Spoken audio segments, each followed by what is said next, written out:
سبيل الدموع سبيل مريح تنهد يا صاحي كي تستريح وغص الدعاء الخفي الصريح. نماز کے بارے میں ہے. نماز روزانہ 5 وقت پڑھی جاتی ہے. نماز کس طرح پڑھی جائے اس بارے میں یہ حدیث ہے، غور سے ساتھی سنیں.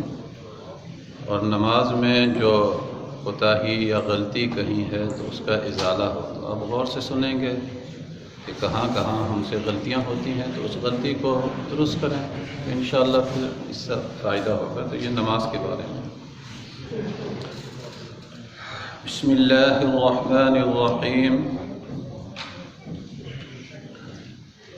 عن ابی ہریرۃ رضی اللہ عنہ ان رجلا دخل المسجد ورسول اللہ صلی اللہ علیہ وسلم جالس في ناحية المسجد فصلى ثم جاء فسلم عليه فقال وعليك السلام ارجع فصل فإنك لم تصل فرجع فصلى ثم جاء فسلم فقال وعليك السلام ارجع فصل فإنك لم تصل فقال في الثالثة أو في التي بعدها علمني يا رسول الله صلى الله عليه وسلم فقال إذا قمت إلى الصلاة فأسبغ الوضوء ثم استقبل القبلة فكبر ثم أقرأ بما تيسر معك من القرآن ثم اركع حتى تطمئن راكعا ثم ارفع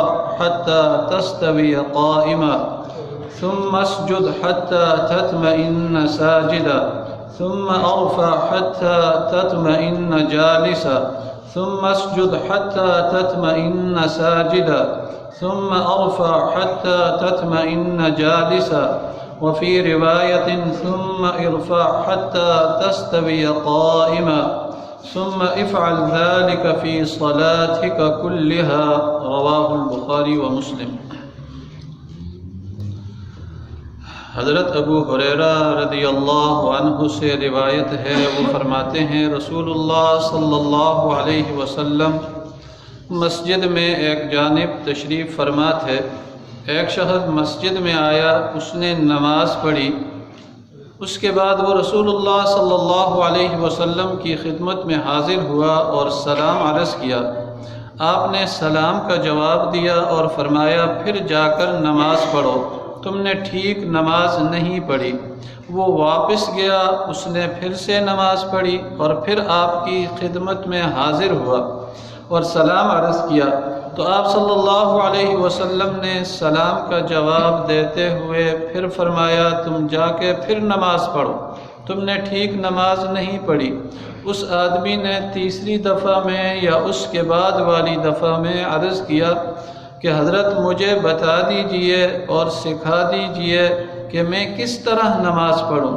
جیسی مجھے پڑھنی آتی ہے وہ تو کئی دفعہ پڑھ چکا. آپ صلی اللہ علیہ وسلم نے ارشاد فرمایا جب تم نماز پڑھنے کا ارادہ کرو تو پہلے خوب اچھی طرح وضو کرو، پھر قبلے کی طرف اپنا رخ کرو، پھر تکبیر تحریمہ کہہ کے نماز شروع کرو. اس کے بعد جب قرات کا موقع آ جائے تو جو قرآن تمہیں یاد ہو، تمہیں پڑھنا آسان ہو وہ پڑھو. اسی حدیث کی بعض روایات میں ہے کہ اس موقع پر آپ نے فرمایا کہ سورہ فاتحہ پڑھو، اس کے بعد جو چاہو پڑھو، پھر قرات کے بعد رکوع کرو یہاں تک کہ مطمئن اور ساکن ہو جاؤ رکوع میں. پھر رکوع سے اٹھو یہاں تک کہ سیدھے کھڑے ہو جاؤ. پھر سجدہ کرو یہاں تک کہ مطمئن اور ساکن ہو جاؤ سجدے میں. پھر اٹھو یہاں تک کہ مطمئن ہو کر بیٹھ جاؤ. اور ایک راوی نے اس آخری خط کشیدہ جملے کے بجائے کہا ہے کہ پھر اٹھو یہاں تک کہ سیدھے کھڑے ہو جاؤ. پھر اپنی پوری نماز میں یہی کرو، یعنی ہر رکعت میں رکوع، سجود، قومہ، جلسہ، تمام ارکان اچھی طرح اطمینان اور سکون سے اور ٹھہر ٹھہر کر ادا کرو. نماز کس طرح پڑھی جائے، اس بارے میں اس حدیث میں اللہ کے نبی صلی اللہ علیہ وسلم نے ایک صحابی کو بتلایا۔ نماز صرف عبادت نہیں بلکہ یہ ایک اعلیٰ عبادت ہے۔ نماز کے بارے میں اللہ کے نبی نے فرمایا کہ نماز یہ اسلام اور ایمان کی علامت ہے۔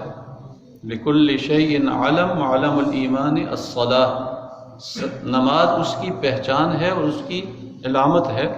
اور نماز ایک ایسی عبادت ہے کہ کل قیامت کے دن بہت سے لوگ اپنی نافرمانیوں کی وجہ سے جہنم میں جائیں گے، تو اللہ پوچھے گا ما سلککم فی سقر، اس جہنم میں کیسے تم آ گئے؟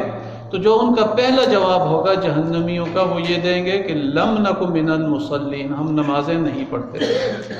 یا یہاں یہ بھی کہا گیا ہے کہ لم نک من المصلین، ہم ٹھیک طریقے سے نماز کا حق ادا نہیں کرتے تھے، نمازیں ٹھیک طریقے سے ادا نہیں کرتے تھے۔ اور اللہ نے فرمایا وَارْكَعُوا مَعَ الرَّاكِعِينَ، جھک جاؤ جھکنے والوں کے ساتھ، یعنی جس طرح جھکنے کا اللہ کے سامنے حق ہے اس طرح جھکنا جاؤ۔ وَإِذَا قِيلَ لَهُمُ ارْكَعُوا لَا يَرْكَعُونَ، اللہ فرماتے ہیں میں اپنے بندوں سے کہتا ہوں میرے لیے نماز پڑھو۔ وَإِذَا قِيلَ لَهُمُ ارْكَعُوا، میں کہتا ہوں رکوع کرو، نماز پڑھو۔ لا يرکعون، میرے بندے کچھ ایسے ہیں وہ پھر بھی نماز نہیں پڑھتے۔ تو فَبِأَيِّ حَدِيثٍ بَعْدَهُ يُؤْمِنُونَ، یہ قرآن کی آیت ہے، اس کے بعد پھر کس انداز میں انہیں بتایا جائے؟ قرآن میں تو بتا دیا کہ نماز پڑھو، اور قرآن اللہ کا کلام ہے، تو پھر بھی یہ اس حکم کو نہیں مانتے، نماز نہیں پڑھتے یا ٹھیک طریقے سے نماز نہیں پڑھتے۔ تو فَبِأَيِّ حَدِيثٍ بَعْدَهُ يُؤْمِنُونَ، اور کون سا کلام ان کے لیے بھیجا جائے اور انہیں سمجھایا جائے کہ نماز ادا کرو۔ تو نماز کی اتنی زیادہ اسلام میں، ایمان میں اتنی زیادہ اہمیت ہے، تو پھر اس نماز کو سیکھنا، صحیح طریقے سے سمجھ کر اس نماز کو ادا کرنا، تب اس نماز پر اجر و ثواب ملے گا۔ اللہ کے نبی نے فرمایا بہت سے نمازی ایسے ہیں کہ جب وہ نماز پڑھ کر فارغ ہوتے ہیں تو ان کی اس نماز کو کالے کپڑے میں لپیٹ کر ان کے منہ پر واپس مار دیا جاتا ہے۔ یہ حدیث ہے کہ ان کے منہ پر واپس مار دیا جاتا ہے، اور بعض روایات سے یہ معلوم ہوتا ہے کہ وہ نماز ان کے لیے بد دعا کرتی ہے نمازی کے لیے کہ یا اللہ جس طرح اس نے میرا حشر کیا اس کا حشر کسی طرح کر۔ اور حضور نے فرمایا کہ بعض کی نمازوں کا 10واں حصہ قبول ہوتا ہے، بعض کی 9واں حصہ قبول ہوتا ہے، بعض کی کہ اتنا حصہ۔ تو جتنا خشوع خضوع، جتنا سیکھ کر، جتنے نماز کے ارکان ہیں، فرائض ہیں، انہیں سمجھ کر اطمینان سے خشوع خضوع کے ساتھ نماز ادا کریں گے تو اتنی زیادہ وہ قیمتی بنے گی، اتنی زیادہ قدر و قیمت نماز کی بڑھے گی، اور اتنا زیادہ یہ بندہ اللہ کے قریب ہوگا۔ کیونکہ جب بندہ نماز پڑھ رہا ہوتا ہے تو نماز کے اندر جب یہ نمازی کھڑا ہوتا ہے اللہ اکبر کہہ کر، تکبیر تحریمہ کہہ کر، یہاں اللہ کے نبی نے فرمایا تکبیر تحریمہ یہ فرض ہے نماز کے اندر، تو جب تکبیر تحریمہ کہہ کر کھڑا ہوتا ہے تو سامنے فرشتہ اس سے کہہ رہا ہوتا ہے نمازی سے۔ اللہ کے نبی نے فرمایا حدیث میں آتا ہے کہ فرشتہ کہہ رہا ہوتا ہے کہ اے نمازی اگر تجھے پتہ چل جائے کہ تو اس وقت کس سے باتیں کر رہا ہے، تجھے اگر معلوم ہو جائے کہ تو کس سے باتیں کر رہا ہے، کس کے سامنے کھڑا ہے، تو تمنا کرنے لگ جائے کہ میں ساری زندگی اسی حالت میں رہوں۔ کیونکہ اللہ کے نبی نے فرمایا کہ جب نمازی نماز شروع کرتا ہے تو یہ کہتا ہے الحمدللہ رب العالمین۔ ہر نمازی جب یہ کہتا ہے الحمدللہ رب العالمین تو اللہ اسے جواب دیتا ہے حمدنی عبدی، فرشتوں دیکھو میرے بندے نے میری تعریف کی۔ تو یہ باتیں ہو رہی ہیں، ہر لفظ پر اللہ کی طرف سے جواب ملتا ہے، تو وہ فرشتہ یہ کہہ رہا ہوتا ہے کہ یہ کس سے باتیں کر رہا ہے۔ اگر اسے پتہ چل جائے تو یہ تمنا کرنے لگ جائے کہ ساری زندگی میں اسی حالت میں رہوں، ساری زندگی میں نماز میں رہوں۔ اسی لیے صحابہ کے بارے میں آتا ہے کہ اگر انہیں کوئی تیر وغیرہ، واقعات آپ نے سنے ہیں، تیر لگ گیا نکالنا مشکل ہے، آج کل تو بے ہوشی کے انجیکشن دے دیتے ہیں، لیکن اس وقت تو وہ چیزیں نہیں تھی، تو وہ نماز میں کھڑے ہو جاتے تھے۔ جب نماز میں کھڑے ہوتے تو پھر دنیا کی انہیں خبر نہیں ہوتی تھی۔ اگر ان کی ٹانگ بھی کاٹ دی جائے، اس تیر کو نکال دیا بھی جائے تو انہیں پھر دنیا کی خبر نہیں ہوتی تھی، وہ اللہ کے سامنے کھڑے ہوتے تھے۔ اگر پرندے بھی آ کر ان کے سر پر بیٹھ جائیں تو پرندوں کو بھی یہ محسوس نہیں ہوتا تھا کہ یہ کوئی درخت ہے یا انسان کھڑا ہے، اس طرح خشوع وضو کے ساتھ، کیونکہ انہیں پتہ ہوتا تھا کہ ہم اس وقت کس سے باتیں کر رہے ہیں۔ تو اس لیے اللہ کے نبی نے اس شخص سے فرمایا کہ جا تو نے نماز کا حق ادا نہیں کیا، یہ اتنی اعلیٰ اور اتنی عرفہ عبادت ہے، اور تو کس سے باتیں کر رہا ہے، کس کے سامنے کھڑا ہے، اس کا حق ادا نہیں کیا، جا دوبارہ نماز پڑھ۔ 3 دفعہ اس نے نماز پڑھی، حضور نے فرمایا تیری نماز نہیں ہوئی۔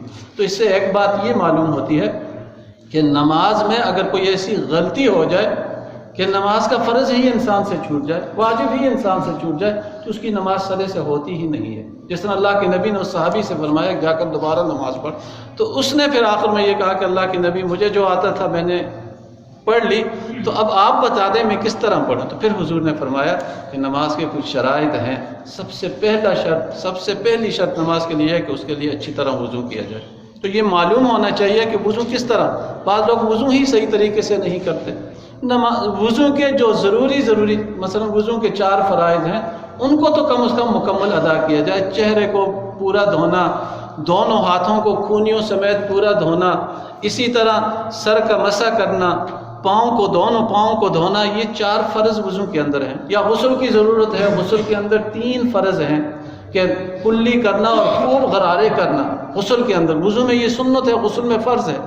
اور ناک میں پانی جو نرم حصہ ہے، یہ ہڈی ہے، اس تک پانی اوپر تک چڑھانا۔ ہاں رمضان کی حالت میں اگر غسل کی ضرورت پڑ جائے تو اس میں پھر غرغرے نہیں کرنے کے اندر نہ چلے جائے، اس میں اچھی طریقے سے کلی کر لے بندہ، اور بعد میں شام کو پھر وہ غرارے کر لے۔ اور تیسرا فرض غسل کے اندر پورے جسم پر پانی اس طرح بہانا کہ ایک بال کے برابر بھی جگہ خشک نہ رہنے پائے۔ اگر ایک بال کے برابر بھی جگہ خشک رہ گئی تو وضو نہیں ہوگا، وضو نہیں ہوگا تو نماز نہیں ہوگی۔ حضور نے فرمایا کہ نماز کی کنجی طہارت ہے، وضو ہے، اور جنت کی کنجی نماز ہے۔ تو نتیجہ کیا نکلا کہ جنت کی کنجی طہارت ہے، وضو ہے۔ وضو اگر صحیح طریقے سے نہیں کرے گا تو آگے نماز۔ اور پھر اسی طرح نماز کے کچھ شرائط ہیں، تو نماز کے اندر کے جو فرائض ہیں کم از کم ان کا تو ہر آدمی کے لیے سیکھنا ضروری ہے۔ نماز کے اندر 6 فرض ہیں، نماز کے اندر 14 واجبات ہیں، نماز کے اندر 5 مستحبات ہیں، نماز کے اندر 21 سنتیں ہیں، نماز کے اندر 16 کے قریب مکروہات ہیں۔ تو کم از کم فرائض تو یاد ہونی چاہیے، باقی چیزیں اگر نہیں تو فرائض تو یاد ہونی چاہیے، کہ اگر فرض ایک بھی چھوٹ جائے تو نماز ہوگی ہی نہیں۔ اور نماز کے 6 فرائض کیا ہیں؟ سب سے پہلا جو فرض ہے تکبیر تحریمہ۔ تکبیر تحریمہ کہتے ہیں کہ پہلی مرتبہ اللہ اکبر، یہ ہاتھ اٹھانا سنت ہے، یہ اللہ اکبر کہنا یہ فرض ہے۔ اگر کوئی بندہ آ گیا جماعت کے ساتھ شریک ہو گیا اور اس نے اللہ اکبر نہیں کہا، ہاتھ باندھ دیا، نماز نہیں ہوگی۔ اگر اللہ اکبر کہا، ہاتھ اٹھائے نہیں، ہاتھ باندھ دیا، نماز ہو جائے گی، سنت چھوٹ جائے گی، نماز ہو جائے گی۔ یہ اللہ اکبر کہنا پہلی مرتبہ یہ فرض ہے، اور باقی جو اللہ اکبر کہتے ہیں رکوع میں، سجدے میں، یہ سنت ہے جو اوپر جاتے ہوئے اللہ، لیکن پہلی مرتبہ اللہ اکبر یہ فرض ہے۔ اور دوسرا، اس حدیث میں اللہ کے نبی نے فرمایا کہ کھڑے ہو کر فرض نماز میں قیام، کھڑے ہونا، جتنی 3 آیتیں جتنی پڑھی جاتی ہیں یا چھوٹی صورت ہے، اتنی دیر کھڑے ہونا نماز میں یہ فرض ہے۔ اور تیسرا جو فرض ہے قرات کرنا، سورہ فاتحہ، ضم سورت۔ چوتھا جو فرض ہے رکوع۔ اب رکوع ہم بعض اوقات یہاں اس نمازی کو جو اللہ کے نبی نے فرمایا رکوع کا بھی، تو لگتا ہے ایسا کہ اس نے رکوع میں بھی غلطی کی ہے، کہ رکوع ٹھیک طریقے سے اگر ادا نہیں ہوا، سر نیچے کر کے اوپر اٹھا لیا پورا نہیں تو فرض ادا نہیں ہوتا۔ جب فرض ادا نہیں ہوگا تو نماز ہی نہیں ہوگی۔ تو رکوع میں اطمینان، اچھے طریقے سے رکوع کرنا یہ فرض ہے۔ اور چوتھا جو فرض ہے، چوتھا رکوع ہے، اور 5واں جو فرض ہے وہ سجدے ہیں دونوں، اور سجدے بھی اطمینان کے ساتھ۔ سجدہ اس طرح کرنا چاہیے کہ سجدے کے جو 6 اعضاء ہیں یہ زمین پر ہوں، اور یہ خونیاں جو ہیں یہ زمین سے اٹھی ہوئی ہوں، پسلیوں سے الگ ہوں۔ زمین پر خونیاں بچھا کر سجدہ کرنا، اللہ کے نبی نے فرمایا بہائم، یعنی جو درندے ہیں وہ اس طرح بیٹھتے ہیں، اور نماز کی حالت میں اس طرح نہیں بیٹھنا چاہیے۔ کوئی عذر ہے تو پھر بیٹھ سکتے ہیں، یہ مردوں کے لیے۔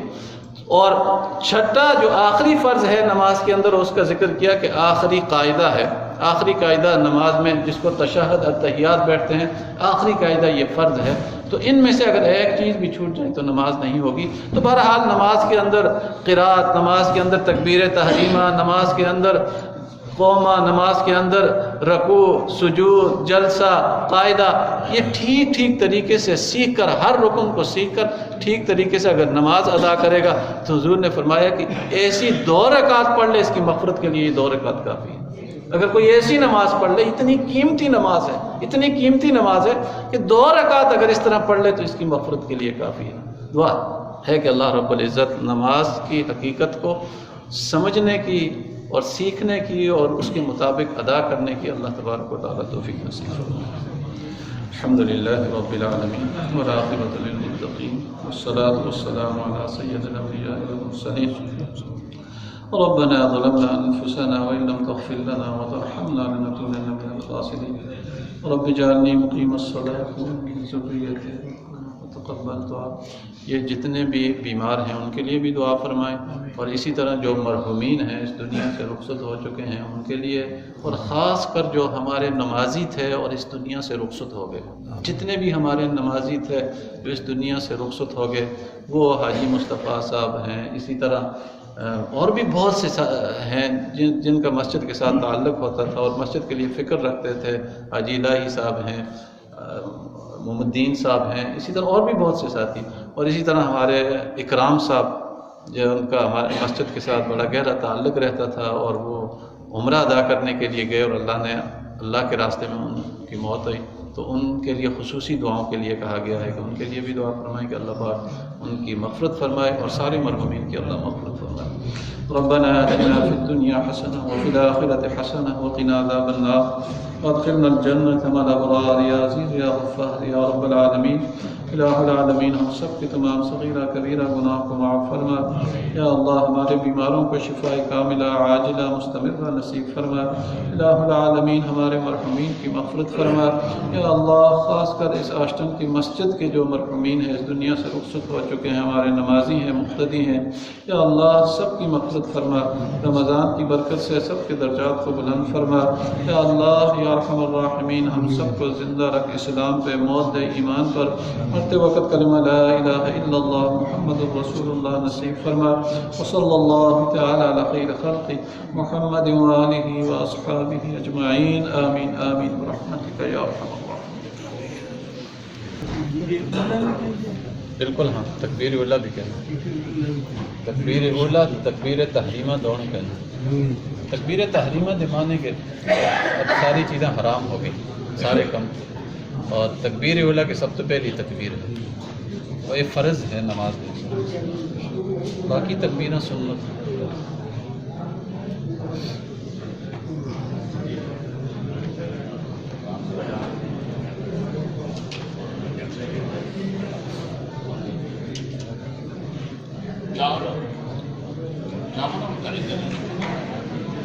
سبيل الدموع سبيل مريح، تنهدى يا صاحي كي تستريح، وبث الدعاء الخفي الصريح، يسعك الفضاء الرحيب الفسيح.